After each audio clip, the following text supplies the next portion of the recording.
नाम कैसे ने वास्ता देखे ना एक आया सारे याद है ना और तो आई थी उन्होंने कैसे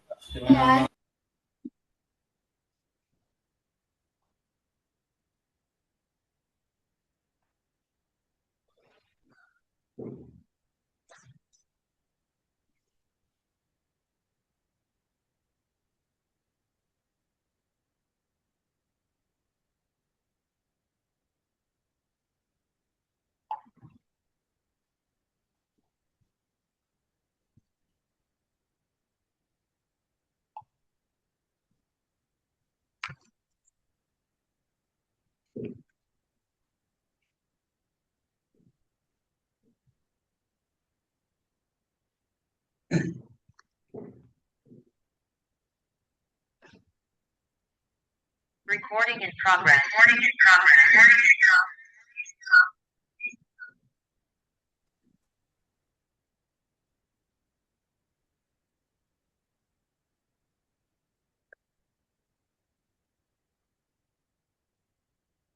तो हेलो एवरीवन। क्लास को शुरू करते हैं। उम्मीद है आप सभी लोग आ चुके होंगे एंड जाहिर सी बात है सारे लोग प्रेजेंट भी हो गए होंगे।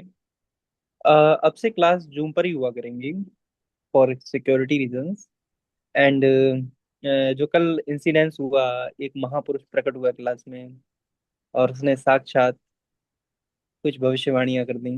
तो इसलिए कल ही डिसीजन लिया गया और टीम ने कल ही सब्सक्रिप्शन लिया है जूम का, अप्रोक्स 13 to 14,000। तो अब क्लासेस जूम पर ही हुआ करेंगी एंड ये सब आप लोगों के लिए ही है। तो सपोर्ट करते रहिए और स्पेशली सपोर्ट करिए बबलू सर को। थैंक यू उन्हें कहिए क्योंकि उनकी वजह से ये पॉसिबल हो पाया। तो फिर हम क्लास को शुरू करते हैं अच्छे तरीके से। तो सारे लोग आ गए हैं ना? जल्दी से बता दीजिए फिर शुरू करते हैं।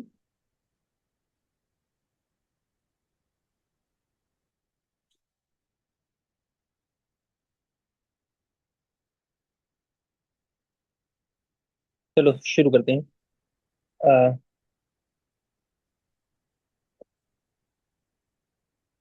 कल तो हमने जो भी पढ़ा बहुत शॉर्ट में पढ़ा था और बहुत थोड़ा सा स्पीड में ही किया था, बट आज उसको ही थॉरोली करते हैं एंड फिर बुक के बारे में फिर से समझेंगे और कुछ और चीजें हैं उनको और आगे पढ़ेंगे, आगे तक करवाएंगे, ठीक है ना? तो स्टार्ट करते हैं इन चीजों को।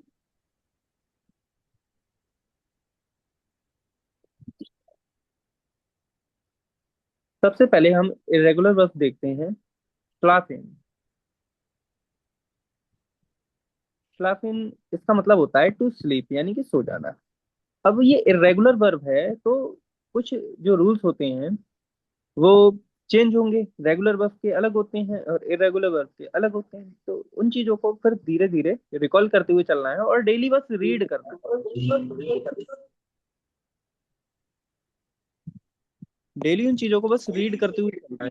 कई कई बार रीड कर।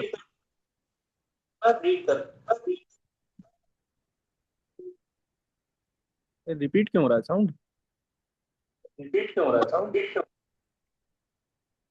सर प्लीज चेक करिए, रिपीट हो रहा है साउंड। सर आई थिंक थोड़े लोग अनम्यूट कर कर हैं, इसीलिए एको हो रहा है।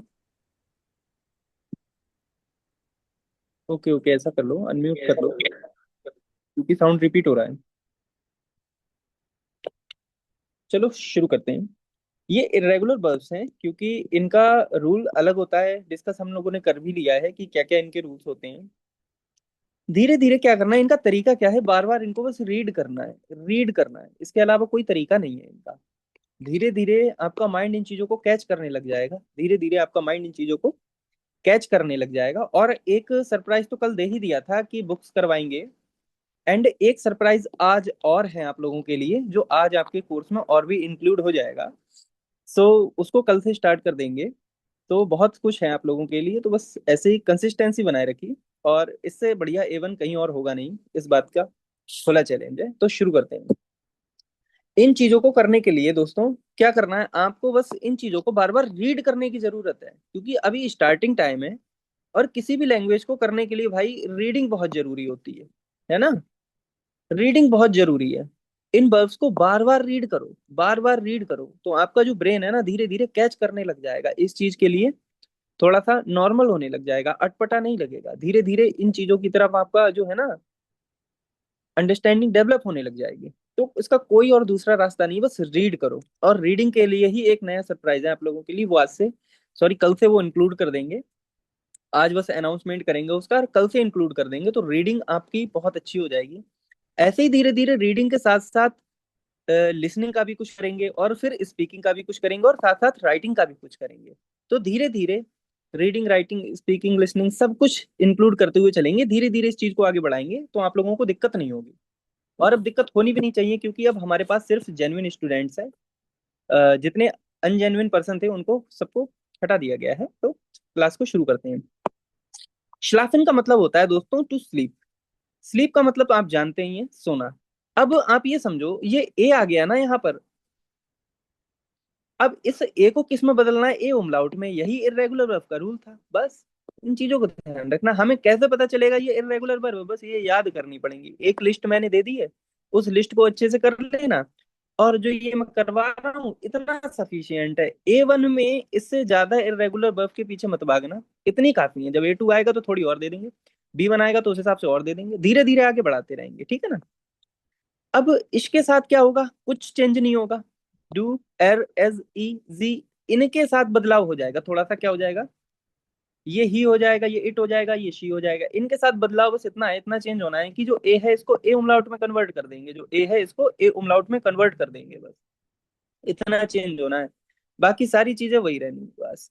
तो यहाँ पर ई जोड़ना है, यहाँ पर एस टी जोड़ना है, यहाँ पर टी जुड़ेगा, यहाँ पर, इसमें कोई बदलाव नहीं होना, इसमें कोई बदलाव नहीं होना। और ये नीचे के तीन तो इनमें कोई चेंज होना ही नहीं है।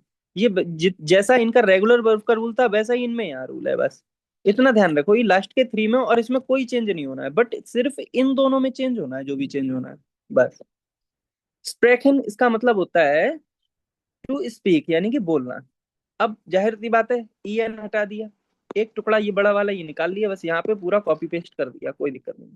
धीरे धीरे अब ये भी चीज ध्यान आएगी कि किस ई की जगह आई, इस ई की जगह आई आएगा और किस ई की जगह आई ई आएगा, ई आई आएगा, मतलब जो भी है वो कैसे आएगा, वो भी आपको धीरे धीरे याद ही करना पड़ेगा। मेन बात यही है कि आपको याद करना पड़ेगा। वन बाई वन धीरे धीरे धीरे धीरे करके याद करोगे ना, सारी चीजें पक्की होती जाएंगी। यहाँ पर क्या होगा? बस इसमें डू, एर, एस, जी में क्या करना है भाई? ई की जगह आई कर देना है। बाकी सारा रूल वैसा का वैसा ही चलेगा।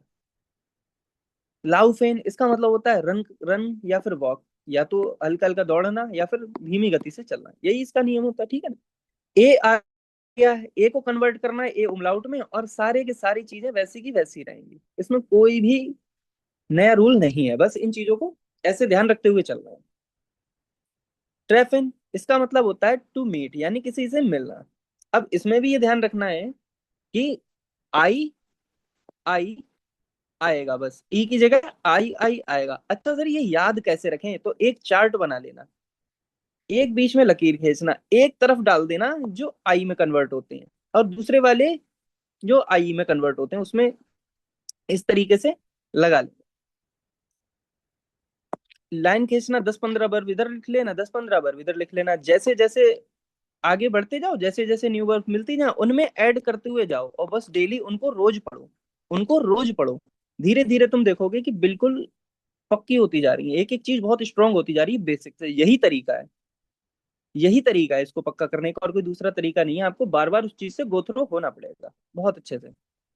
ये आ गया गैल्टन। इसका मतलब होता है टू बी वैलिड या फिर टू अप्लाई, किसी चीज को वैलिड करना या फिर मतलब अप्लाई करना उसमें, ठीक है ना। चलो यहाँ पे भी क्या होगा? ई की जगह क्या कन्वर्ट हो जाएगा? आई आई आई आ जाएगा बस। वेरफेन इसमें भी ई की जगह आई आ जाएगा। तो ये सारी की सारी जितनी वर्ब्स हैं ये सब ई की जगह आई आने वाली हैं, ठीक है ना। इनको एक अलग पेपर पे लिख लेना, और जो दूसरे तरह से चेंज हो रही है उनको एक अलग पेपर पे लिख लेना बस। इस तरीके से देख लो, मैं यहाँ पे दिखा भी देता हूँ, है ना। ये आई आ रहा है, तो बस इन इन वर्ब्स को अलग पेपर पे लिखना है, बस ये करना है।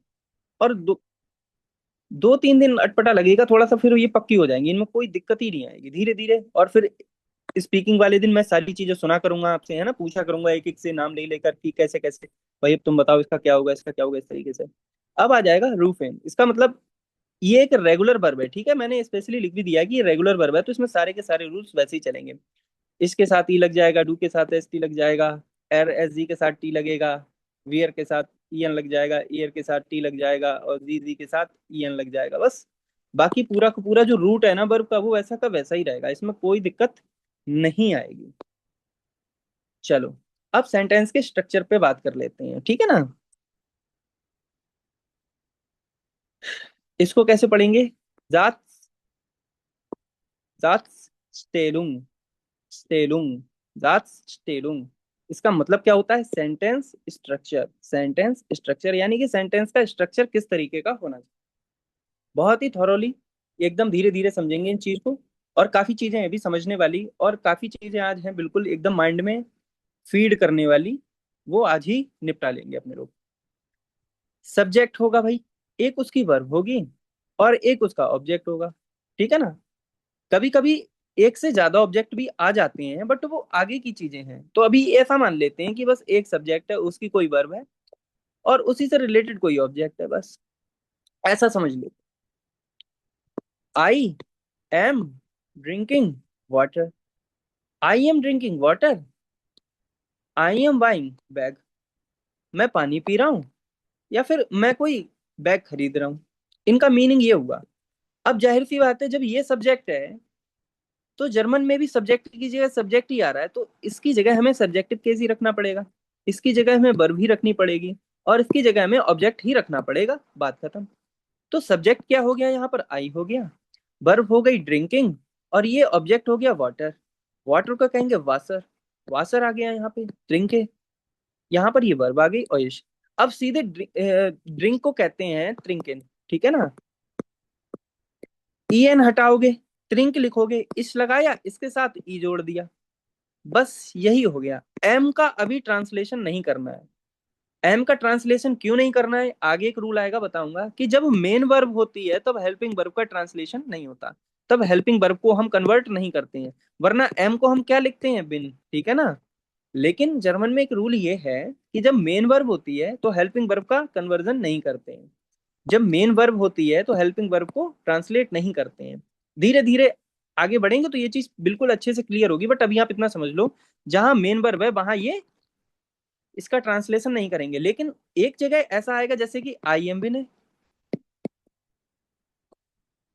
तो मैं ये लिखूंगा इश बिन बिन। तो अभी बेटा भाई मेरे दोस्त जो भी है, ये मेन वर्ब नहीं है यहाँ पे, ये हेल्पिंग वर्ब है, बट यहाँ पे कोई भी मेन वर्ब नहीं है, तो ये मेन वर्ब का ही रोल प्ले कर रही है। अब इसका ट्रांसलेशन हो जाएगा, यानी कि अगर कोई मेन वर्ब है और उसके साथ में कोई हेल्पिंग वर्ब है, लिख देता हूं चलो मैं। अगर कोई मेन वर्ब है और उसके साथ में हेल्पिंग वर्ब है, तो मेन वर्ब की मौजूदगी जब होगी, यानी कि जब मेन वर्ब होगी, तो हेल्पिंग वर्ब का ट्रांसलेशन नहीं होगा। बट जब मेन वर्ब नहीं होगी और ये इस आर एम इस तरीके से ये होंगे, सिर्फ यही चीजें होंगी, तो इनका ट्रांसलेशन हो जाएगा। इतनी बात सभी को समझ आ गई? अभी एक एग्जांपल और देते हैं और ये चीज क्लियर हो जाएगी, ठीक है ना। चलो, आई एम बाइंग अ बैग। मैं कोई बैग खरीद रहा हूँ, मैं एक तरीके का बैग खरीद रहा हूँ, ठीक है ना। तो आई का हो जाएगा इश, बाइंग का हो जाएगा काउफे। वैसे वर्ब क्या होती है? काउफेन, ठीक है ना, शायद मैं करवा चुका हूँ ये वाली। ईएन हटाना है, सिर्फ काउफ जोड़ना है, इश आ गया, इसके साथ में ई जोड़ देना है, बस इतना ध्यान रखना है। और बैग को टैश कहते हैं, बस हो गया, इस हिसाब से करना है। अब रूल वही चलेगा कि जब मेन वर्ब होगी, जब एक मेन वर्ब प्रेजेंट है और एक हेल्पिंग वर्ब भी है, तो हम किसको टारगेट करेंगे? मेन वर्ब को। हम किसको कन्वर्ट करेंगे? मेन वर्ब को। हेल्पिंग वर्ब को कन्वर्ट नहीं करेंगे अभी, ठीक है ना। ये ऐसा क्यों होता है, इसका रीजन आपको धीरे धीरे आगे आने वाली क्लासेस में मिल जाएगा, जब हम और डेप्थ में जाएंगे, जब हम टेंस के ऊपर काम कर रहे होंगे, तब इन चीजों को आपको अच्छे से समझ में आ जाएगा। अभी बस इतना समझो कि जहां मेन वर्ब होती है वहां पर हेल्पिंग वर्ब को ट्रांसलेट नहीं करते हैं, वहां पर हेल्पिंग वर्ब का कन्वर्जन नहीं करते हैं, बस मेन वर्ब को ही सीधे लिख देते हैं। बस इतना भी समझ लो, ऐसा क्यों होता है विद रीजन आपको समझ में आएगा, एक एक चीज एक एक डाउट क्लियर हो जाएगा। बट अभी बस इतना समझ लो कि जहां मेन वर्ब होती है वहां हेल्पिंग वर्ब को हम कन्वर्ट नहीं करते हैं, नहीं करते हैं। इन चीजों पे मैं इतना जोर क्यों दे रहा हूं? ताकि बिल्कुल कोई डाउट ना रहे, सारी चीजें डेप्थ में क्लियर हों, ठीक है ना। तो जल्दी से मोइन अपना माइक अनम्यूट करो, मुझे बताओ कि यहाँ तक क्लियर हो गया है। यस सर, क्लियर हो गया। फिरोज प्रेजेंट हो तो जल्दी से अपना माइक जो है अनम्यूट करो, बताओ। शायद प्रेजेंट नहीं है। Clear okay, clear. और जल्दी। सब्जेक्ट हेल्पिंग वर्ब रहेगा तो उधर में हाँ डायरेक्ट उसको चुन के करके वॉसल कर देंगे, उसका इच भी नहीं लिखना है। बिल्कुल बिल्कुल, बिन अभी नहीं लिखना है। वो जब कोई मेन वर्ब नहीं होगी ना, तब इसको हम टारगेट करेंगे, धीरे धीरे टारगेट समझेंगे, करेंगे। है ना। बिल्कुल। अब हम इसके ऊपर पूरे मतलब कम से कम 20+ सेंटेंसेस मैं आप लोगों को दूंगा, करवाऊंगा यहीं पे। बिल्कुल डाउट क्लियर हो जाएगा कि ऐसा क्यों नहीं करते हैं, है ना। सारी चीजों को जी समझेंगे सर। धीरे। किसी भी प्यारे दोस्त को अभी कोई डाउट हो तो मुझे बताओ, फिर हम आगे बढ़ें, क्योंकि डाउट रहेगा तो फिर ठीक नहीं है ना। क्योंकि अब एक एक डाउट को क्लियर करते हुए चलना है, क्योंकि अब थोड़े टॉपिक अच्छे वाले शुरू हो चुके हैं।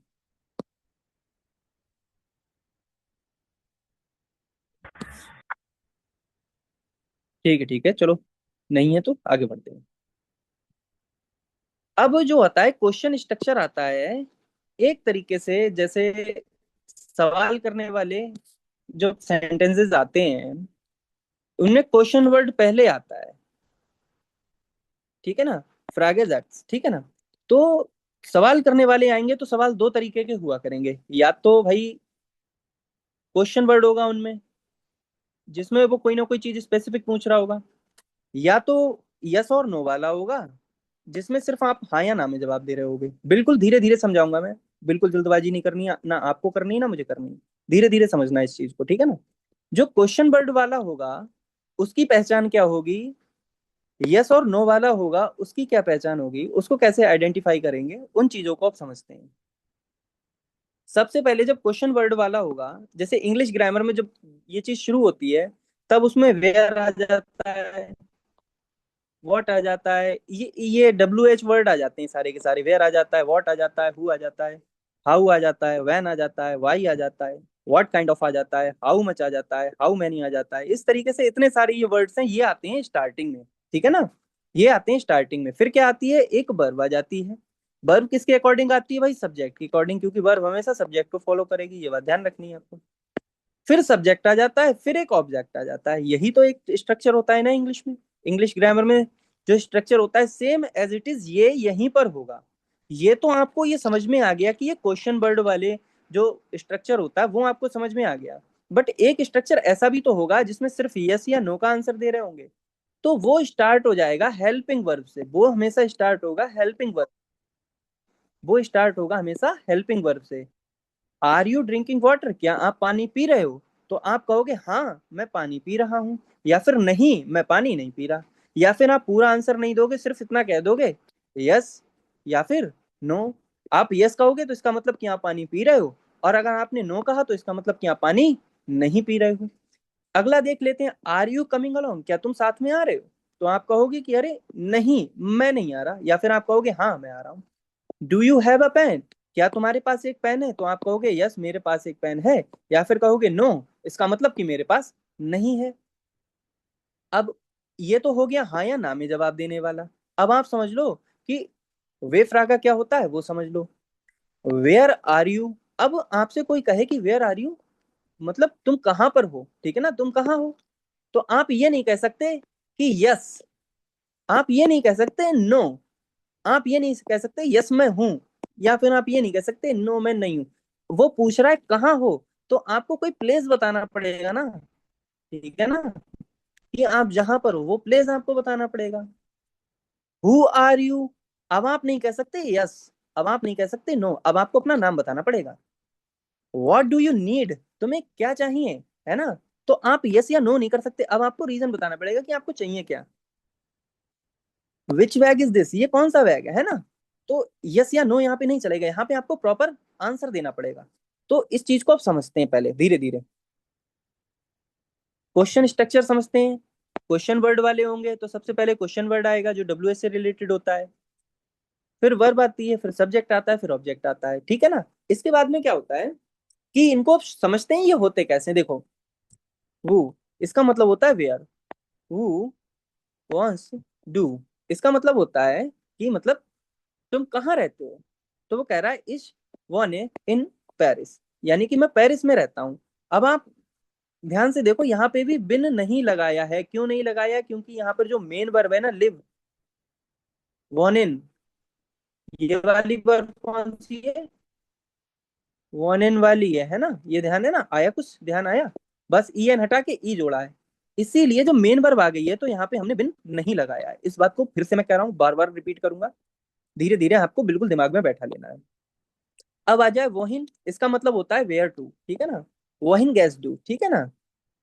तो तुम कहाँ पर जा रहे हो? तो इच, इश, गेहे, इंस, काफे, यानी कि मैं कैफे में जा रहा हूँ, कोई दिक्कत नहीं है। और सर वो हाँ क्वेश्चन में है वो हाँ हाँ वो वोंट्स डू, डू है इसीलिए एस टी है क्या? हाँ हाँ, यही यही रीजन है, यही रीजन है, डू के अकॉर्डिंग ही आया है ये। ओके। यहाँ देखो, यहाँ भी एस टी आ गया है ना, गेहे। या वैसे गेहन, गेहन होता है ना, ईएन हाँ। हटाया, एस टी जोड़ा, किसके अकॉर्डिंग? डू के अकॉर्डिंग, ठीक है ना? इन्हीं चीजों को धीरे धीरे हम समझते हुए चलेंगे। ओके। बहुत बढ़िया क्वेश्चन किया तुमने, वाकई शानदार क्वेश्चन है। ऐसे ही क्वेश्चन किया करो ताकि डाउट सभी बच्चों का क्लियर हो, इसे कहते हैं जेन्युइन डाउट। एक बच्चे ने डाउट पूछा यानी कि सभी बच्चों का भला हुआ। ऐसे डाउट्स को ही मैं ढूंढता हूँ कि ऐसे ही डाउट्स हो तो बिल्कुल क्लियर होता चले। इसके बाद आ जाता है वो हिन, इसका मतलब होता है वेयर टू, ठीक है ना? अब यहाँ पे भी देखो गेहन, गेहन होता है ना, ईएन हटाया, यहाँ पे डू था इसीलिए एस टी जोड़ दिया, बस। अब यहाँ पे इश आया है इसीलिए ईएन हटाया, सिर्फ ई जोड़ दिया, बस। इस तरीके से होगा। यहाँ पे इनकी जगह इंस क्यों आए, ये सारी चीजें आई, धीरे धीरे वो चीजें क्लियर हो जाएंगी, अभी बस आप समझ लो, ठीक है ना? कि आगे इनका क्या क्या रीजन है, ये डेप्थ में जो ग्रामर में समझेंगे तब चीजें क्लियर होंगी। अब वेयर का मतलब होता है वेयर फ्रॉम, तो आएगा वेयर कम्स डू, यानी कि तुम कहाँ से आए हो, कहाँ से हो तुम? कहोगे इश कौमे ऑफ इंडियन, यानी कि मैं इंडिया से हूँ, मैं भारत से हूँ, ठीक है ना? ऑस का मतलब होता है फ्रॉम, इतना ध्यान रखो। और कॉमन, ठीक है ना? स्टार्टिंग में ही वर्ब करवाई थी, कॉमन है ना? ई एन हटाया, कॉम लिखा, और ई जोड़ा, क्यों लिखा? ई इस की वजह से। यहाँ पे कॉम लिखा, एस टी जोड़ा, क्यों? डू की वजह से। क्या दोस्तों ये चीज क्लियर हुई ना, कि हम कैसे सेंटेंस को स्ट्रक्चर कर रहे हैं, कैसा सेंटेंस का स्ट्रक्चर है उसको हम कैसे फॉलो करना है? क्या यहाँ तक ये चीज क्लियर हुई? यस। Yes sir. ठीक है, ठीक है, धीरे धीरे समझते हैं। वे फ्रागा या डब्लू फ्रागा भी इसे कहते हैं, कोई दिक्कत नहीं है। इसका मतलब होता है कि always start with a W word, it gives specific answer, जो कि मैंने अभी एक्सप्लेन किया था थोड़ी देर पहले, कि इसमें आपको एक स्पेसिफिक आंसर देना ही देना है। वेयर आर यू, भाई कहाँ हो? तो कहोगे कि मैं रूम में हूँ, या फिर मैं लाइब्रेरी में हूँ, या फिर मैं क्लासेस ले रहा हूँ, या फिर मैं ग्राउंड में हूँ, मैच खेल रहा हूँ, या फिर मैं लॉन्ग रनिंग कर रहा हूँ, या फिर मैं कुछ भी, मतलब कहाँ हो तो जगह बतानी पड़ेगी। हु आर यू, तो आपको अपना इंट्रोडक्शन देना पड़ेगा कि मैं ये हूँ। व्हाट डू यू नीड, तुम्हें चाहिए क्या? तो आप कहोगे कि मुझे ए वन वाली बुक चाहिए, और वो बुक मैं करवाऊंगा फ्री ऑफ कॉस्ट, कोई दिक्कत नहीं। विच बैग इज दिस, अब इस बैग में पूरा ए वन का सिलेबस है, वो मैं पूरा ही करवाऊंगा, परेशान क्यों हूँ, ठीक है ना? तो या नाइन प्रागे, इसका मतलब होता है हाँ या ना में जवाब देना, ठीक है ना? हाँ या ना में जवाब देने के लिए सवाल भी तो ऐसा होना चाहिए जिसका हाँ या ना में जवाब दिया जा सके। तो उसका स्ट्रक्चर ये होता है कि दोस्त, वो हेल्पिंग वर्ब से शुरू होता है, हेल्पिंग वर्ब से शुरू होता है, बस इसको ध्यान रखना है। आर यू ड्रिंकिंग वाटर, क्या तुम पानी पी रहे हो? हाँ मैं पी रहा हूँ, या फिर नहीं। Are you coming along, yes या फिर no. Do you have a pen, आपका आंसर होगा या तो यस या तो नो, बस इस तरीके से। इसको भी थोड़ा रीड कर लेते हैं कि या नाइन फ्रागे, इसको कहते हैं या नाइन फ्रागे, इसका मतलब होता है यस और no. Always start with a verb, answer in, answer is in yes और नो फॉर्म, ठीक है ना? या तो इसका आंसर यस में होगा या इसका आंसर नो में होगा, बस इतना होगा, इसके अलावा इसमें कुछ भी नहीं है। फिर से एक बार मैं रिवाइज करवा रहा हूँ। जो डब्लू वर्ड वाले क्वेश्चंस होते हैं, जो क्वेश्चन वर्ड वाले होते हैं, वो स्टार्टिंग में आते हैं, फिर वर्ब आती है, फिर सब्जेक्ट आता है, फिर ऑब्जेक्ट आता है, ये ध्यान रखना। और जो वर्ब होगी कि वो सब्जेक्ट के अकॉर्डिंग होगी, ये हमेशा ध्यान रखना, क्योंकि भले ही ये डब्लू या क्वेश्चन वर्ड के साथ के जस्ट बाद आई है, बट ये फॉलो किसे करेगी? अपने सब्जेक्ट को। ये फॉलो किसको करेगी? अपने सब्जेक्ट को। इसके अंदर चेंजेस जितने भी आएंगे वो किसके अकॉर्डिंग आएंगे? अपने सब्जेक्ट के अकॉर्डिंग आएंगे, बस इतना ये ध्यान रखना है। इसके अलावा और कोई इसमें फंडा नहीं है, ठीक है ना? तो एक बार मैं स्क्रीन को थोड़ा सा जूम आउट कर दे रहा हूँ, आप लोग रीड कर लो। तब तक मैं हल्का सा पानी पी लेता हूँ, फिर आगे बढ़ते हैं। कोई डाउट हो तो पूछ लेना।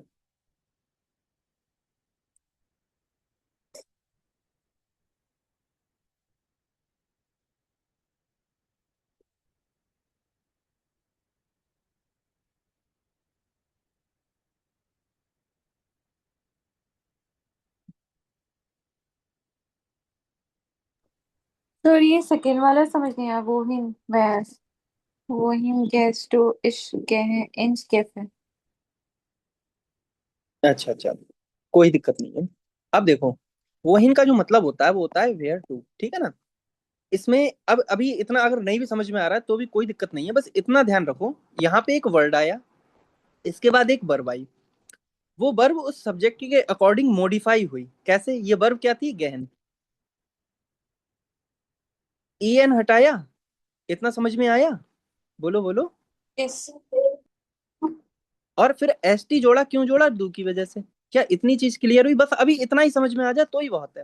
हाँ इतना। उतना हाँ हाँ बोलो। ये wohin वर्ड है या क्या है मतलब? ये क्वेश्चन वर्ड है, इसका मतलब होता है वेयर टू, ठीक है ना। ये होता है, ये क्वेश्चन वर्ड है। जैसे ये वेयर लिखा है ना, इसका मतलब होता है वेयर फ्रॉम। Okay okay. अभी सर अभी ऐसा है ना। हेल्पिंग वर्ब के जगह एसटी लगाए ना इसमें। हेलो, हाँ हाँ बोलो बोलो। हेल्पिंग वर्ब के जगह एसटी लगा हुआ है ना इसमें।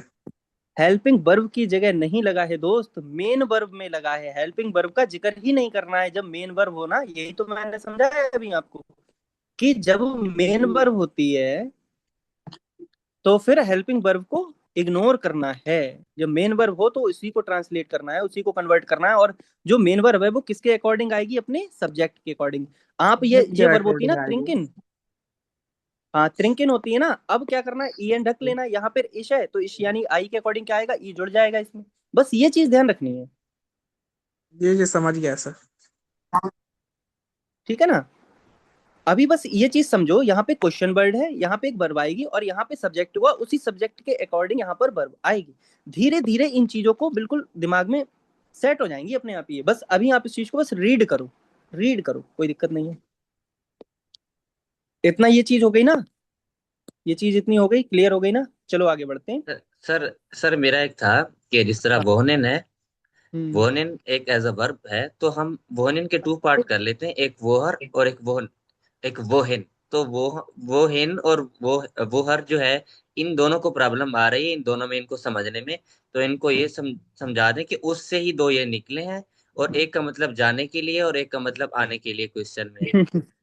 चलो चलो, कोई दिक्कत नहीं, वो समझा देंगे। बट अभी आप इतना समझ लो ना, उसमें आगे इनके सेंटेंसेस और बना रखे हैं, नेक्स्ट क्लासेस में इनके ही सेंटेंस हैं। इसीलिए मैं इस चीज को अभी ज्यादा जोर नहीं दे रहा हूँ, क्योंकि आगे कम से कम 20+ क्वेश्चंस हैं जो नेक्स्ट क्लास में मैं करवाने वाला हूँ। तो अभी बस आप इतना समझ लो कि इसका मतलब क्या होता है वेयर फ्रॉम, और इसका मतलब होता है वेयर टू। ज्यादा उसको अभी डेप्थ में मत जाओ, बस इतना अभी समझ लो कि यहाँ पे ये क्वेश्चन वर्ड की जगह आया हुआ है, ये क्वेश्चन वर्ड है, ठीक है ना। ये क्वेश्चन वर्ड है, और इसी के आगे एक वर्ब आई है। वर्ब किसको क्वालिफाई कर रही है? अपने सब्जेक्ट को। बस अभी स्ट्रक्चर समझो। अभी मेरा मेन मोटिव है आपको स्ट्रक्चर समझाना, ठीक है ना। तभी तो ये ऊपर लिखा है ना सेंटेंस स्ट्रक्चर। अभी हम ट्रांसलेशन पे ज्यादा ध्यान नहीं दे रहे, ना हम किसी चीज के मीनिंग पे ध्यान दे रहे। अभी बस मेरा मेन मोटिव ये है कि आपको स्ट्रक्चर समझ में आ जाए, क्योंकि आज की क्लास में स्ट्रक्चर समझ में आ जाएगा तो नेक्स्ट क्लास में इसी के क्वेश्चंस होंगे काफी ज्यादा, फिर वो बहुत अच्छे से समझ में आ जाएंगे। बट आज स्ट्रक्चर ही समझ में नहीं आएगा तो कल वो भी नहीं आएंगे। तो अभी बस इतना ये ध्यान रखो कि जो वही ये है ना, ये क्वेश्चन वर्ड है। चलो, ये देखो क्वेश्चन वर्ड सी इधर लिखे रखे हैं। ये वो है वो, इसका मतलब होता है वेयर, ठीक है ना। ये वॉस, इसका मतलब होता है वॉट। वॉट को क्या कहते हैं? वॉस। हु को क्या कहते हैं? Where where. हाउ को क्या कहते हैं? वी। और व्हेन को क्या कहते हैं? वन। इनके हल्के हल्के मैंने हिंदी में भी लिख रखे हैं, बहुत लाइट कर दिए हैं। धीरे धीरे ये बिल्कुल ही रिमूव कर दूंगा, ठीक है ना। तो कैसे याद करने हैं ये पांच? एक दो तीन चार पांच, पहले ये पांच याद कर लिए। आफ्टर दैट एक दो तीन चार पांच, पांच और याद कर लिए। फिर एक दो तीन चार पांच, फिर ये याद कर लिए बस। और लास्ट वाली ही अपने आप हो जाएंगे। जब इतने याद कर लोगे तो लास्ट वाली ये बहुत आसानी से हो जाएंगे। तो अब करना क्या है? आज पहले ये याद कर लेना क्वेश्चन वर्ड सारे के सारे, धीरे धीरे फिर ये चीजें कल बिल्कुल क्लियर हो जाएंगी। अभी बस आप ये ध्यान रखो स्ट्रक्चर क्या होना चाहिए, किसी भी सेंटेंस का स्ट्रक्चर क्या होना चाहिए। इसका स्ट्रक्चर ऐसा था, इसका स्ट्रक्चर ऐसा था। कल जब हम अच्छे से डिटेल में इसकी प्रैक्टिस करेंगे तो ये चीज क्लियर हो जाएगी। अभी बस आप इस चीज को समझो। अभी हो सकता है आपने यही याद ना की हूँ, काफी ज्यादा स्टूडेंट्स को भी यही याद नहीं होंगे, तो उस चीज को मैं इसलिए डीप में ले जा नहीं रहा हूँ। आज ये सारी लिस्ट में दे दूंगा, आप ये याद कर लोगे तो सभी लोगों को याद हो जाएगा, ये सारी चीजें क्लियर हो जाएंगी, अच्छे से याद हो जाएंगी। उसके बाद फिर समझाऊंगा तो सभी को समझ में आएगा। तो इसीलिए जिसको इतना समझ में आ गया वो अच्छी बात है, वो थोड़ा सा आज का सवर कर ले, कल जब हम बिल्कुल डीप में जाएंगे तो सबको क्लियर हो जाएगा। वो का कहते हैं वेयर, ठीक है ना, वॉस, वेयर, ठीक है ना। ये वेयर है और ये वेयर है, इन दोनों को थोड़ा ध्यान रखना, ठीक है ना। इसका मतलब होता है हु और इसका मतलब होता है वो, ऐसे याद रखना। पहले ये लिखना, फिर ये लिखना, फिर ये स्टार्टिंग के ये 5 लिखना, फिर उनकी जर्मन ट्रांसलेशन लिखना, हाथ एक तरफ इसको ढकना, और फिर धीरे धीरे इसको प्रोनाउंस करना है वन बाई वन। धीरे धीरे ये याद होंगे, यही इनका तरीका है। और फिर क्या करना, पहले ये 5 बार 5 लिख लेना, फिर उनके जर्मन मीनिंग लिखना। इस तरीके से करोगे तो बिल्कुल याद हो जाएंगे, जैसे छोटे बच्चे याद करते थे, हाथ रख के रट्टा लगाते थे एकदम, वैसे ही करना है। वही तरीका है, बहुत इजीली याद हो जाएंगे। तो वेयर को क्या बोलेंगे, वो। व्हाट को क्या बोलेंगे, वास। हु क्या हो जाएगा, वेयर। हाउ क्या हो जाएगा, वी। व्हेन क्या हो जाएगा, वन। वाई हो जाएगा, वारूम। व्हाट काइंड ऑफ, इसका मीनिंग हो जाएगा वास फ्यूर, ये वास फ्यूर हो जाएगा, वास फ्यूर, वास फ्यूर, ठीक है ना। हाउ मच हो जाएगा, वी फील। हाउ मैनी हो जाएगा, वी फील। यहाँ पे वी फील और फील, बस इतना अंतर होगा, इसको फीला नहीं करना है, फील और फील, बस इतना अंतर है। वी लॉन्ग, हाउ लॉन्ग, यानी कि ये तीनों तो बहुत देखो आसानी से याद हो रहे हैं, ठीक है ना, सब में वी भी आ रहा है। Much, feel. Many, feel. Long, long, बस इस तरीके से। वेयर टू, वही। वेयर फ्रॉम, वो है। इसके बाद में, एक सेकेंड, इसको भी हटा दो, इसका यूज नहीं होगा, एक सेकेंड, इसको हटा दो अभी थोड़ी देर के लिए, इसको हटा दो, इसका स्पेशल यूज करवाएंगे, ठीक है ना, इसलिए उसको हटा दिया है। ये देखो, टू हुम, ये आ जाएगा वेम। इसके बाद में फॉर वॉट, ये हो जाएगा वो फ्यू। और अबाउट वॉट, वोर यूअर, इसको वोर यूअर इस तरीके से बोलेंगे। अगर नहीं भी बोल पा रहे हो तो भी कोई दिक्कत नहीं है, धीरे धीरे नेक्स्ट क्लासेस में अभी बहुत डिटेल में आएंगी ये सारी चीजें। ये हो जाएगा हुज, यानी कि वैसन, वैसन। इसके बाद एक वर्ड यहाँ पे रही है विच, ये भी काफी बार आएगा, तो इसे बोलेंगे वेल्श, वेल्श। तो मेन अभी जो है ना, जिन पे स्टार बना दे रहा हूँ उनको मेन टारगेट करना है। एक तो ये, एक ये, एक ये, एक ये, एक ये, एक ये, एक ही ये तीनों, एक ही ये दोनों, ठीक है ना। बाकी ये अगर अभी स्किप कर दोगे तब भी कोई दिक्कत नहीं। और एक ये, यानी कि अभी जो मेन है ना, जिन पे मैंने स्टार बना दिए, कि वो अभी आपको करना ही करनी है, क्योंकि नेक्स्ट क्लास में इनकी जरूरत पड़ेगी पड़ेगी, इनकी जरूरत पड़ेगी, बट थोड़ा आगे पड़ेगी, अभी इनकी जरूरत नहीं पड़ेगी। तो इनको पहले पक्का कर लेना बहुत अच्छे से। इनमें अगर किसी को डाउट हो तो बताओ, क्योंकि इसमें कोई डाउट आना नहीं चाहिए, क्योंकि ये बस आपको प्रोनाउंसिएशन पूछना है तो पूछ लो, क्योंकि ये लिख लिख के याद करना ही पड़ेंगे, ये करना ही पड़ेंगे, इनका और कोई चारा है ही नहीं हमारे पास, बार बार करना ही पड़ेगा इसको। अगर कोई डाउट हो इनसे रिलेटेड तो पूछ लो, फिर हम आगे बढ़ते हैं। और अभी याद इतने ही करने हैं जितने मैंने स्टार बनाए हैं, सारे हो जाए तो अच्छी बात है, बट अगर सारे नहीं भी हो पा रहे हैं तो जितनों पे स्टार बनाया है ये तो कल की क्लास में जरूरी कर लेना। Any doubt? No sir. ठीक है, ठीक नो है। सर। अच्छा, चलो दोस्तों, अब जल्दी से मुझे ये बताओ कि ये 6 इमेजेस हैं आपके सामने, कौन सी इमेज में क्या आएगा? कहाँ गुटन अबेंड आएगा, कहाँ गुटेन नाक्ट आएगा, कहाँ ऑफ वीडरसेन, कहाँ गुटेन मॉर्गन आएगा, कहाँ चाउ आएगा, कहाँ गुटेन टाग आएगा? तो जल्दी से मोइन बताओ, इमेज नंबर 1 में क्या आएगा? अब मैं पूछूंगा नाम ले लेके भाई, अब मुझे।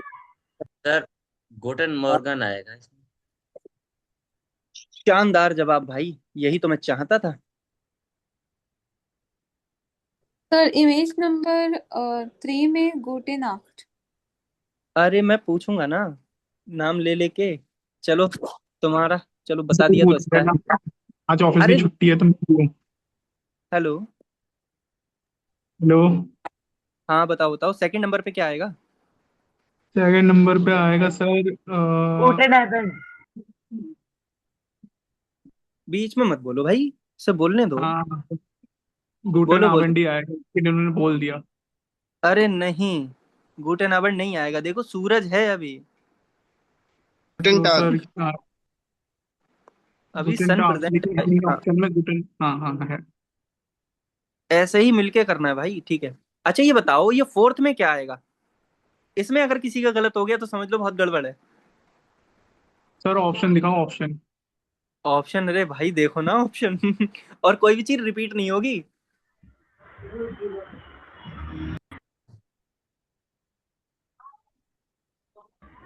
जो गुटन नाक आएगा। गुटन? गुटन बोलो बोलो आबेट, मोहित। गुटन। गुटन आबेन, बहुत बढ़िया, हाँ सही जवाब। सर, सारी वीडियोस देख ली कल मैंने आपकी। अच्छा, बढ़िया। हाँ, तो इसलिए मैंने सोचा लाइव क्लास ज्वाइन करनी है, तो ऑफिस में से बाहर आते ही कर ली। अच्छा अच्छा, बहुत बहुत शुक्रिया। मजा आ रहा है सीखने में, समझ में आ रहा है? हाँ सर, बिल्कुल मजा आ रहा है। बस वो शरारती तत्व थे ना, वो हट गए तो अब सही लग रहा है, नहीं तो मैसेज कर रहे थे। अच्छा, कोई दिक्कत नहीं है, कोई दिक्कत नहीं है, उनके खिलाफ लीगल एक्शन हो जाएगा बहुत जल्दी। कोई दिक्कत नहीं है, वो किसी भी क्लास में जाकर के परेशानी नहीं खड़ी करेंगे। खैर अभी तो मैंने अपना इंट्रोडक्शन दिया ही नहीं है, दूंगा किसी दिन। इसको बताओ, अरे यार मैंने आंसर पहले ही लिख दिया बातों ही बातों में, अब तो तुम लोग बता ही दोगे। बताओ ऑफ इसमें क्या बताओ बताओ। ऑफ ऑफ वी सन। ऑफ वी बहुत डजन और इसमें क्या आएगा ये बताओ। चाओ अच्छा। चाओ। चाओ चाओ इटली का वर्ड है ना? इटली, जब कुछ इटालियन जर्मन में पहुंच गए थे ना, जर्मनी में पहुंच गए थे, उन्होंने इसका मतलब वहां पर बोलना चालना वहां शुरू कर दिया, इसको यूज करना वहां शुरू कर दिया, ठीक है ना? चलो, बहुत अच्छा अच्छा, लगा इसको कि आप लोगों ने। जर्मन हाँ में हाँ चूस बोलो, बोलते हैं। क्या बोल रहे हो भाई, फिर से रिपीट कर दो एक बार। आपकी जगह चूज भी बोल सकते हैं ना।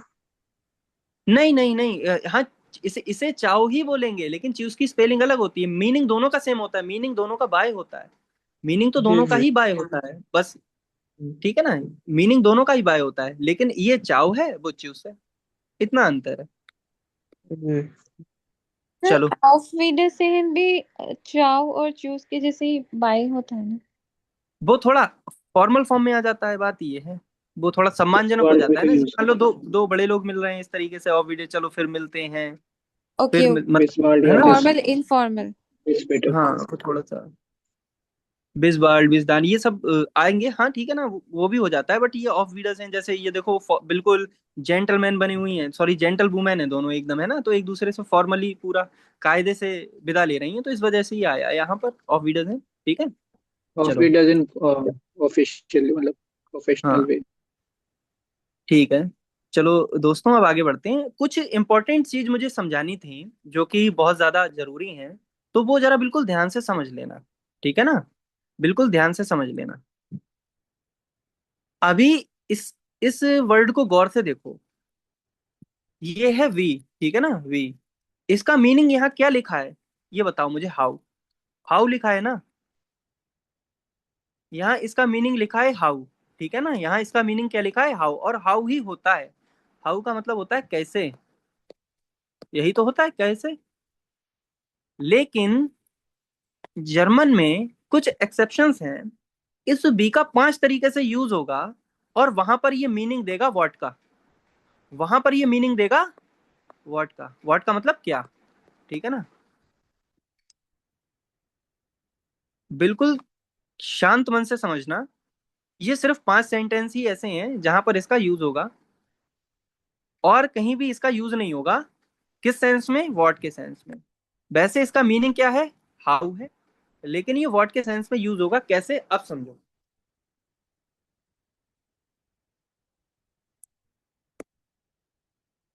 दिख रही है ना स्क्रीन? ठीक है। वी ist deine, या फिर ihre टेलीफोन नंबर, ठीक है ना? आपका टेलीफोन नंबर, है ना, क्या है? ये इसका मीनिंग आया, तो यहाँ पे इसका जो सेंस निकला है व्हाट के सेंस में निकला है। डाइने, यहाँ पर ये आया योर, और इसका मतलब भी योर होता है, बट ये इनफॉर्मल है, ये फॉर्मल है, बस इतना अंतर है।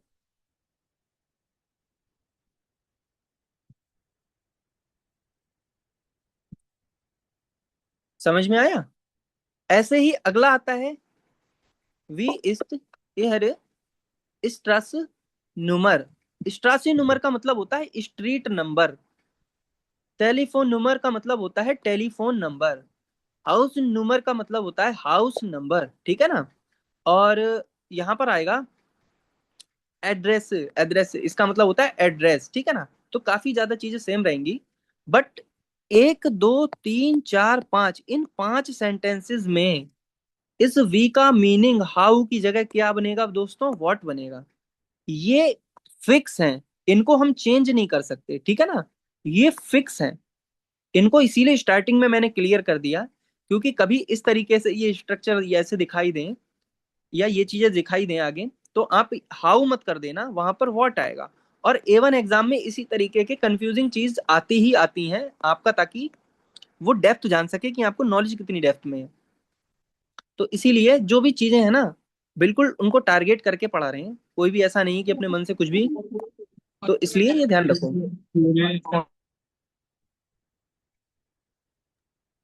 वी हेलो एयर स्टार। Hello hello. हेलो।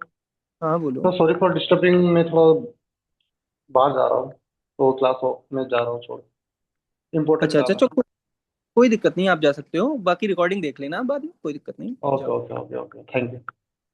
वेलकम। इसके बाद में ये आ जाएगा कि भाई आपका नाम क्या है, आपका एड्रेस क्या है। ये पांच जो सेंटेंसेस हैं, इनमें ये व्हाट का मीनिंग दे रहा है, किसका मीनिंग दे रहा है, व्हाट का मीनिंग, बट देना किसका चाहिए था, हाउ का। तो सब व्हाट ही व्हाट का मीनिंग देगा, तो हाउ का कब देगा, यहां देगा, देखो। वी एक्टिव बिस डू, हाउ एक्टिव आर यू, या फिर हाउ एक्टिव यू आर हो जाएगा। इसका मतलब दो सेंटेंस बन जाते हैं, एक तो ये तारीफ के सेंस में और एक क्वेश्चन के सेंस में। अगर इस एक्टिव के बाद डायरेक्ट यू आ जाए और फिर आर आ जाए, तो ये तारीफ वाला बन जाता है कि आप कितने एक्टिव हैं, हाउ ब्यूटीफुल यू आर, आप कितने खूबसूरत हैं, हाउ स्ट्रांग यू आर, आप कितने शक्तिशाली हैं, है ना। तो वहां पर ये कितने उतने का सेंस देने लगता है, लेकिन जब ये क्वेश्चन की तरह आए तो ये कहता है कैसे, इतने एक्टिव तुम हो कैसे, वो ये पूछने लग जाता है। तो खैर कोई दिक्कत नहीं, उसको तो समझ ही लेंगे। अब इधर समझो, वी एक्टिव, एक्टिव बिस डू, आगे समझ में, यानी कि आप इतने एक्टिव कैसे हो। तो ये कैसे का भी सेंस देगा, बट इन पांच सेंटेंस ये फिक्स है, इनको पूरा रट लेना, इनको याद कर लेना। इनमें ये सिर्फ व्हाट का ही मीनिंग देगा, व्हाट का ही सेंस देगा। इसके अलावा इसमें कुछ भी दिमाग नहीं लगाना, स्टार्टिंग में ही क्लियर कर दिया मैंने, क्योंकि आगे सेंटेंसेस आएंगे तो वहां पर कंफ्यूजन नहीं होना चाहिए, ठीक है। सर और एक सेंटेंस में तो आ सकता है ना, वी हाइसन जी। हेलो। मैं बोल रहा सर, और एक सेंटेंस में तो आ सकता है, मतलब भौर भौर में हाइसन के जगह। आवाज कट रही है, बहुत ज्यादा ब्लर हो रही है। सर मैं बोल रहा हूँ हाइसन के पहले तो आ सकता है ना, वी का मतलब व्हाट हो सकता है, व्हाट इज योर नेम, वी हाइसन जी, वी हाइस टू। क्या बताऊं, चलो क्लियर हो जाएगा, तुम्हारा भी डाउट क्लियर कर देंगे, फिलहाल आगे बढ़ने दो, ये भी क्लियर करेंगे, कोई दिक्कत नहीं, करेंगे तुम्हारा क्लियर, अभी रुको, समझाने दो पहले। एक आती है वर्ब जाइन, इसका मतलब होता है इज, आर, एम, इसका मतलब होता है या फिर टू बी, है ना। बट एक होती है हावेन, इसका मतलब होता है हैव। इसको समझ लो, फिर डाउट एक एक का क्लियर करेंगे, बट अभी रुक जाओ क्योंकि टाइम कम है और ये चीज अभी क्लियर करवानी है, आगे और भी चीज डिस्कस करनी है, तो इसलिए थोड़ा सा मुझे आगे बढ़ना पड़ेगा। बाकी डाउट मैं छोड़ूंगा नहीं, बता दूंगा, पहले ये चीज कर लो। जाइन, इसका मतलब होगा इज, आर या फिर एम, ठीक है ना। जैसे टू बी होता है ना, उसका मतलब होता है बी, बी जो वर्ब होती है उसका मतलब इज, आर, एम होता है ना। ऐसे ही जो जाइन है, इसका मतलब भी हो जाएगा is, are, am, but is, are, am बनेगा कैसे, इज ये हो जाएगा बिन, आर जो एम है वो बिन बन जाएगा, ठीक है ना, जो एम है वो बिन बनेगा, आर है वो इस्ट बन जाएगा, और जो इज है वो इस्ट बन जाएगा। इतना ध्यान रखना है, ये आई के साथ आता है, ये भाई प्लूरल के साथ आ जाएगा, और ये ही, शी, इट के साथ आ जाएगा, ये यू के साथ आ जाएगा, ये वी के साथ भी आ जाएगा और ये दे के साथ भी आ जाएगा। इस तरीके से ये चीजें चलती हैं। बट अभी एक चीज समझनी है अच्छे से, इश बिन यानी कि आई एम, डू बेस्ट यानी कि यू आर, ये कैसी फॉर्म है भाई? इनफॉर्मल है। कैसी है? इनफॉर्मल। इनफॉर्मल को मैंने शॉर्ट में INF लिख दिया है, इतना पकड़ लेना आप लोग, ठीक है ना? डू बेस्ट, यू आर इनफॉर्मल, ठीक है ना? एयर एज जी, इसका मतलब क्या होगा? इसका मतलब क्या होगा? ही इट शी, यानी कि ये ही हो गया, ये इट हो गया और ये शी हो गया। इनके साथ क्या लगेगा? इस्ट लग जाएगा। इनके साथ क्या लगेगा? इस्ट लग जाएगा। ये ध्यान रखना, ये ध्यान रखना।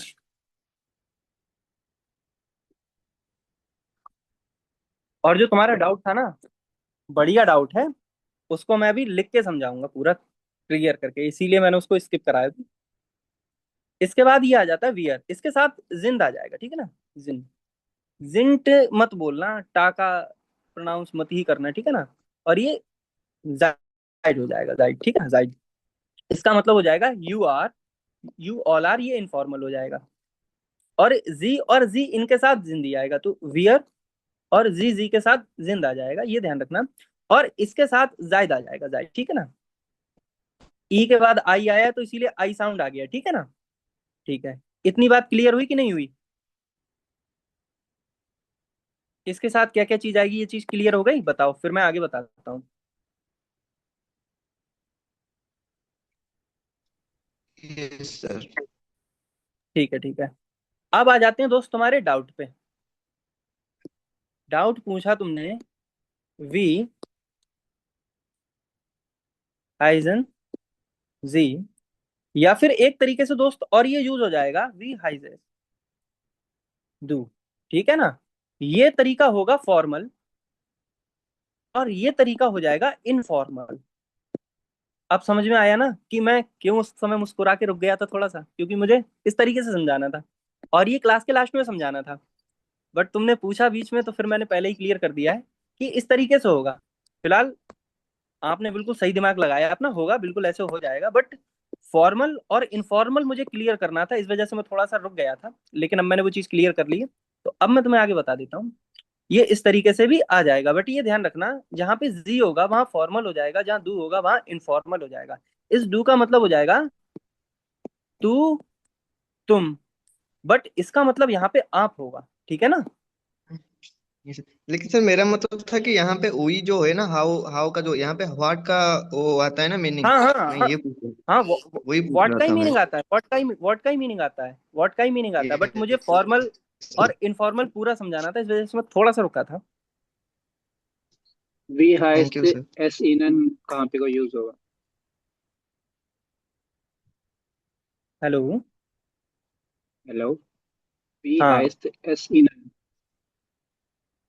अरे नहीं, एस नहीं लगेगा जी के साथ। क्या कर रहे हो भाई, भूल गए क्या? यस। ईएन, भूल गए इनन क्या? इनन। अच्छा, वो आई ना, अरे नहीं नहीं, वो अब, अरे वो छोड़ो, अभी वो बाद में बताएंगे। वो बाद में बताएंगे, वो सारी चीजें बाद की हैं। कुछ तो बाद के लिए छोड़ दो, सब अभी पूछ लोगे। तो इसका क्या होगा जो मैं लिख के लाया हूँ? चलो, हावन, उसको भी पूरा क्लास में डिस्कस करेंगे। है वो, आगे आएगा। जब आएगा तो अच्छे से क्लियर करेंगे, पूरा डेप्थ में। कोई भी चीज को छोड़ेंगे नहीं, बट थोड़ा सा पेशेंस रखो। जो अभी है ना, पहले उसे समझ लेते हैं, वरना ये रह जाएगा। इश हाबे, अरे यार ये तो रह ही गया। हाबिन यानी कि मतलब होता है टू हैव, इसका मतलब होता है टू हैव। अब आप ये समझोगे, हैव और हैज दो तरीके से यूज होते हैं, है ना?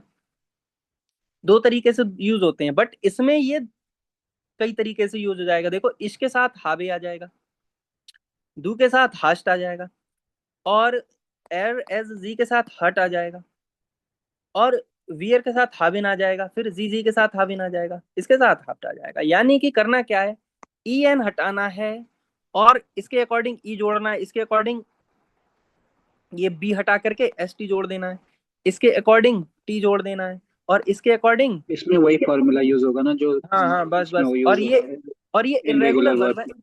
हाँ, इसलिए इसमें थोड़ा सा डू और एरएसजी में थोड़ा सा चेंज आ जाएगा, ये ध्यान रखना। बाकी सब में वो चीजें नॉर्मल ही चलने वाली है, ठीक है ना? ऐसे ही बस बढ़िया करके समझते रहो तो कोई दिक्कत नहीं आएगी। इसका मतलब होगा आई हैव, और इसका मतलब हो जाएगा दोस्तों डू हैज, यू हैव। ये किस कैटेगरी में आएगा? इनफॉर्मल। ही, इट, शी, इनके साथ क्या लगेगा? हैज। तो यहाँ पे क्या आ जाएगा? हैट। हैट, हार्ट आएगा यहाँ पे, हार्ट, ठीक है ना, हार्ट। यहाँ पे आ जाएगा वियर, हावन, जी हावन, और ये एयर के साथ आ जाएगा हाब्ट, हल्का सा ना, हाब्ट, हाब्ट, ठीक है ना। और यहाँ पे क्या आ जाएगा? हार्ट, ठीक है ना। इस तरीके से ये प्रोनाउंस करेगा, हार्ट, हट, और यहाँ हार्ट हो जाएगा बस। बहुत तेज से हार्ट मत करना, ठीक है ना, हट, हट भी मत करना, हार्ट। नॉर्मली नॉर्मली प्रोनाउंस करना तो आराम से हो जाएगा।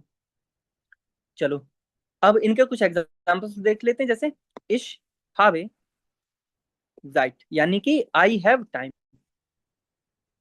एर हाट टश, यानी कि मेरे पास बैग है। बस हल्का हल्का ये चीज समझ लेते हैं। अब जर्मन में अगर आपको नाम लिखना है अपना, तो तीन तरीके से लिखोगे। माइन नाम इस्ट, यानी कि मेरा नाम ये है, यानी कि माई नेम इज, ठीक है ना। इसके बाद आता है इश बिन, जो भी आपका नाम है वो आप लिख लोगे, यानी कि आई एम ये। इश हाइजे, जो भी आपका नाम है वो आप फिल कर लोगे। फिर इसका मतलब होता है आई एम कॉल्ड, यानी कि मुझे ये बुलाया जाता है। तो यहां तक की तो ये कहानी थी जो कि कंप्लीटली अच्छे से हो चुकी है, ठीक है ना। अब कुछ बातचीत कर लेते हैं थोड़ी सी। बाकी ये बुक तो मैंने थोड़ा सा कल इंट्रोड्यूस करा था, एक चीज आज मैं और इंट्रोड्यूस कर दे रहा हूँ, ठीक है ना।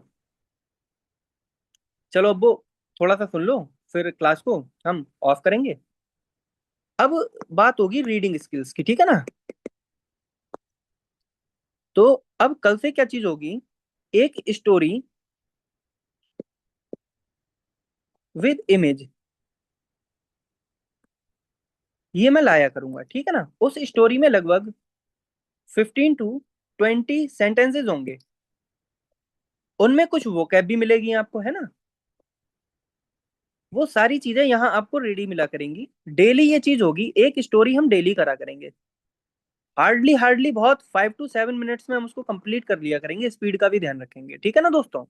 धीरे धीरे जैसे हम इस कोर्स के डेप्थ में बढ़ते जाएंगे, स्टोरीज की जो संख्या है ना, जो नंबर्स हैं वो बढ़ते जाएंगे। कुछ दिनों बाद 2 स्टोरीज होने लगेंगी, फिर कुछ दिनों बाद 3 स्टोरी होने लगेंगी। ये A1 लेवल की हुआ करेंगे। इससे क्या होगा? आपकी जो रीडिंग स्किल्स है वो इम्प्रूव होंगे धीरे धीरे करके, ठीक है ना। तो ये आप लोगों के लिए एक नया इनिशिएटिव है, इस चीज को इसमें जोड़ देंगे। और वो सारी की सारी इस पीडीएफ के, मतलब पीडीएफ में ही मर्ज होके आपको मिल जाया करेंगी। अलग से कुछ नहीं करना है, बट ये एक काम ये करना कि जो वो स्टोरी होती है ना, उनमें जो भी वोकैब आए उसकी एक छोटी सी कॉपी ले लेना। छोटी सी कॉपी लेना एकदम, 15-20 रुपए वाली जो पतली सी आती है, उसमें वो सारी वोकैब वो लिखना, उनके मीनिंग लिखना, और उनसे रिलेटेड सेंटेंसेस भी खुद लिखना। इतने एफर्ट्स आपको खुद लगाने ही लगाने हैं, क्योंकि ये लैंग्वेज है। यहाँ पर पता है, मैं सिर्फ 10% एफर्ट लगाऊंगा, 90% आपका होगा। जो लोग कहते हैं ना कि अरे हम 100% कर देंगे, आपको बस कुछ नहीं करना है, वो लोग चूना लगा रहे हैं। सच बताऊं तो मैं जितना भी पढ़ा रहा हूँ ये सब 10% एफर्ट है, 90% एफर्ट आपका होगा। तभी आपको सफलता मिल पाएगी। और मेरा 10% एफर्ट इतना होगा ना, जो दूसरों से कई गुना ज्यादा होगा। बट यही है कि आपको थोड़ा कंसिस्टेंट रहना पड़ेगा। कोई भी क्लास मिस नहीं करनी। अगर बाई चांस मिस भी हो जाए तो भाई रिकॉर्डेड क्लास देख लेना। और जो मजा लाइव में आता है वो रिकॉर्डेड में नहीं आ पाता, ये बात ध्यान रखना। तो स्टोरी वगैरह भी हम जल्दी से शुरू करेंगे रीडिंग स्किल्स के लिए। धीरे धीरे ऑडियो वगैरह भी ऐड करेंगे आपके लिसनिंग स्किल्स के लिए। धीरे धीरे चीजें स्टार्ट होंगी। सर मैंने बुक खरीद ली A1 की, कोर्स बुक और उबुंक्स बुक्स और ग्लोसार। अरे वाह, बहुत बढ़िया। तुमने तीनों ही ले ली ना? हाँ सर, तीनों ले ली। ठीक है ठीक है, तो चलो ठीक है फिर। अच्छी बात है। और कोई डाउट वगैरह हो तो पूछ लिया करना, नंबर तो पता ही है। बट ये है कि हाँ धीरे धीरे ही करना उसको, एकदम हवा हवाई मत बनाना अभी। जितना आप आराम से उसको थॉरोली करोगे ना, उतना अच्छा है। पहले कोर्स बुक कर लेना ये वाली। ठीक है सर। सबसे पहले ये वाली करना, कम से कम 2 to 3 टाइम्स। में तरीका बता दे रहा हूँ, फिर एकदम तीनों खोल के बैठ जाओ। इसको कम से कम करना टू टू हाँ थ्री सर। टाइम ठीक है ना। पहले इसको 2 से 3 बार कर देना बहुत अच्छे से, उसके बाद दूसरी वाली बुक पे आना। पहले यही करनी है आपको, ठीक है ना, जो भी है ना, ठीक है समझ सर। रहे हो। बाकी किसी बुक की तरफ खोलना भी मत कोई बुक, पहले इसको करना 2 से 3 बार। जब ये 2 से 3 बार हो जाएगी तो एक अंडरस्टैंडिंग डेवलप हो जाएगी। अंडरस्टैंडिंग डेवलप होते ही फिर कोई दिक्कत ही नहीं आएगी, फिर तो A1 हवा हो जाएगा, बिल्कुल कोई दिक्कत नहीं। बाकी मैं ग्रामर वगैरह और सारी चीजें वोकैब भी इतनी डीप में करवाऊंगा कि कोई दिक्कत नहीं आनी है। फिर कह रहा ठीक है हूँ, सर। एक बात जो उस दिन बोली थी वही बात आज मैं फिर कह रहा हूँ। एक जहाज जाएगा यहाँ से और उसमें तुम सब बैठ के जाओगे, ये वादा है, इससे बड़ा वादा नहीं कर सकते कुछ। बट यही है कि भाई साथ बने रहना। समझ रहे हो ना, यही जहाज जा रहा है ना, देखो। हाँ सर, चलो, मैंने ऑफलाइन भी क्लासेस ली थी लेकिन कुछ समझ में ही नहीं आया, इसीलिए फिर मैंने ये ज्वाइन किया। इसमें मुझे सब चलो आपके रिव्यू के लिए बहुत बहुत शुक्रिया। सर हाँ हाँ। सर थोड़ा बुक का डिटेल्स दे दीजिए, कल मैं थी नहीं क्लास अरे वाह, चलो अभी बताते हैं। मेरी आवाज रिपीट हो रही है सर, जरा चेक करिए एक बारी। हेलो।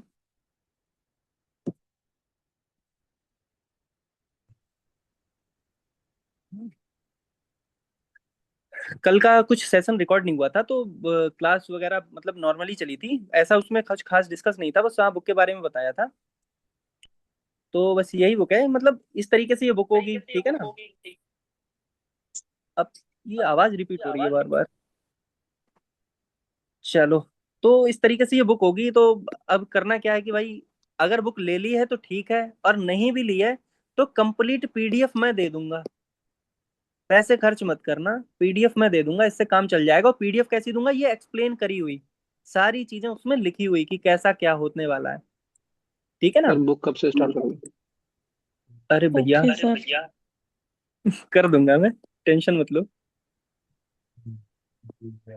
सर मेरे बुक पास स्टार्ट, पीडीएफ है ऑलरेडी। एक एक करके बोलो दोस्त, ऐसे तो गचपिच हो जाएगी। मेरे पास कितने पीडीएफ दिन है में सर खत्म इसकी। होगी सर वैसे तो PDF है बुक? तो अच्छा है, PDF से भी काम हो जाएगा, कोई दिक्कत ऐसे नहीं भी पीडीएफ है। है। PDF तो बहुत बढ़िया, बहुत बढ़िया, ऐसे ही हाँ काम हो तो जाएगा पहले कोई। आप ग्रामर कंप्लीट करवा दो, फिर बुक करवाते रहना, तभी समझ में आएगा ना बुक्स का। जैसे कुछ बेसिक्स टॉपिक है ना, वो होने के बाद में मैं इस बुक में 12 टॉपिक्स हैं, कोई बहुत ज्यादा तो है नहीं देखो। लास्ट के क्योंकि पांच सर सात मिनट मेरे। ये वाली बुक्स ही ना गोइथे भी यूज करता है, तभी तो मैंने ली हाँ थी। हाँ, वो तभी तो मैं करवा रहा हूँ इसीलिए तो मैं करवा रहा हूँ कि सर गोए एक थे इसको। क्वेश्चन है सर। हाँ बोलो बोलो। बोल रहा हूँ सर कि गोएथे देना होगा कि टैल्क देना होगा हम लोग को? अभी ये मत सोचो, पहले तैयारी दमदार करो, उसके बाद देखते हैं कि तुम्हें क्या दिलवाया जाएगा। जो भी सुइटेबल होगा वो दिलवा देंगे, ऐसा कोई बहुत बड़ा खास अंतर है नहीं। बट टेल का थोड़ा इजी पड़ता है और गोए थे थोड़ा सा टफ हो जाता है, बट ये है कि तैयारी ये दमदार रखो ये पहले। यही बात है, टैल कीजिए तो बोल बोल रहा है लोग कि टैल कीजिए। नहीं, तैयारी दमदार रखो, और गोए थे टेल का भी भूल जाओ। अभी ये चीजें सोचो भी मत, पहले तैयारी दमदार रखो। बाकी तो कुछ भी मुश्किल नहीं है, फिर चाहे किसी में बैठ जाना आंख बंद करके, जितना मैं करवाऊँ बस उतना कर लेना, हो जाएगा, फिर बहुत जी जी। इजीली हो जाएगा। पास होने से मतलब है सर। हाँ, पास हो गए 90% प्लस एक्यूरेसी के साथ में, ये दावा है। बट जितना करवाऊँ बस उतना करके जाना है, फालतू कहीं भी किसी चक्कर में नहीं पड़ना है, और किसी के बहकावे में नहीं आना है, बस इतना ही रखो। फिर मैं कह रहा हूँ एक जहाज जाएगा जिसमें तुम सब जाओगे, और मैं तुम्हें दूर से हाथ हिला रहा हूँ बाय बाय, क्योंकि मुझे और बच्चे भी पढ़ाने हैं, ठीक है चलो क्लास को एंड करें फिर अ, दोस्तों। सर एक आप एक भूकंप का मतलब कंप्लीट पीडीएफ तो हो सकता है? बुक का PDF है, बुक का PDF है। आवाज कट रही है लेकिन बुक का PDF है मेरे पास। नहीं सर, बुक का नहीं, भूकंप भूकंप का मतलब वार्स का vocabulary। अच्छा अच्छा, वोकेबलरी का, हाँ हाँ, वोकेबलरी का भी मिल जाएगा तुम्हें, लेकिन धीरे धीरे दूंगा मैं, एकदम से कुछ नहीं देने वाला। धीरे धीरे जैसे जैसे कोर्स आगे बढ़ेगा उसी के अकॉर्डिंग मैं चीजें आपको देता जाऊंगा। तो इससे मगअप नहीं होगी कोई चीज आपको, धीरे धीरे मतलब जैसे कहीं भी आप जाओगे कोई भी चीज करोगे तो स्ट्रक्चर के हिसाब से ही करनी पड़ेगी ना। ठीक है दोस्तों, तो फिर ठीक है। विदा लेते हैं आप सभी से। और ठीक है, फिर कल मिलते हैं इसी क्लास में, और फिर आपको मैं पीडीएफ अभी क्लास की सेंड कर दे रहा हूँ, फिर बाकी सब ठीक है। ठीक है, चलो मिलते हैं कल दोस्तों। Okay sir, bye. Good night. गुटे नाफ्ट, गुटर नहीं, गुटे नाफ्ट। Bye bye. चलो मीटिंग को एंड करते हैं सर, क्लास को ओवर करिए। Tschüss.